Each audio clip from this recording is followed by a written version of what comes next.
Żgur li fl-interess tal-pajjiż, fl-interess tat-turiżmu tagħna, fl-interess anke tal-prodott anke kulturali tagħna tajjeb li nifhmu illi dawn huwa parti integrali minn dan is-servizz illi qiegħed jingħata lil-lokal però wkoll lit-turist.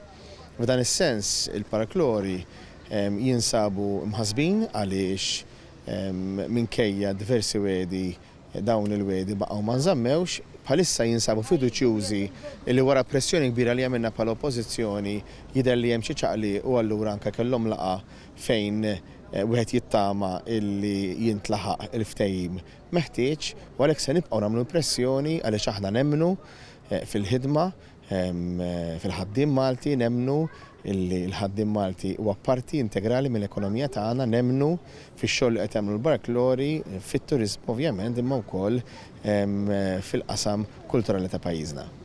Ekstqar il-kap tal-Partit Nazzjonalista Bernard Grech meta l-4 wara nofsinhar iltaqa' mal-Paraklora fix-xatt tal-Birgu illi spjegawlu d-diversi diffikultajiet li qed iħabbtu wiċċhom magħhom fejn il-Gvern Laburista minflok jgħin lil dawn il-Paraklora li joffru s-servizz ta' trasport mill-Birgu lejn il-Belt Valletta qed jedded dan is-servizz tradizzjonali li ilu għaddej sa minn żmien il-Kavallieri. Għal din il-laqa mal-Paraklora l-kap tal-Partit Nazzjonalista kien akkumpanjat mid-deputati tal-Partit Nazzjonalista Ġuli Zara u Ivan Castillo. Fl-aħħar xhur il-Paraklora talbu lill-Gvern sabiex jingħataw żona alternattiva minn fejn jaħdmu.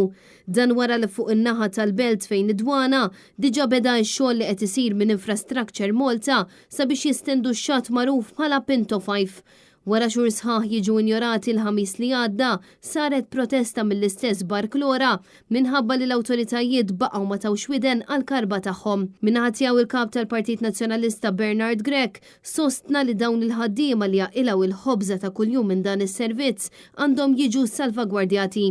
Net News huwa informat li huma madwar 40 il-persuna li operaw bħala Paraklora u mal-Gvern jidher li kellhom laqa din il-ġimgħa.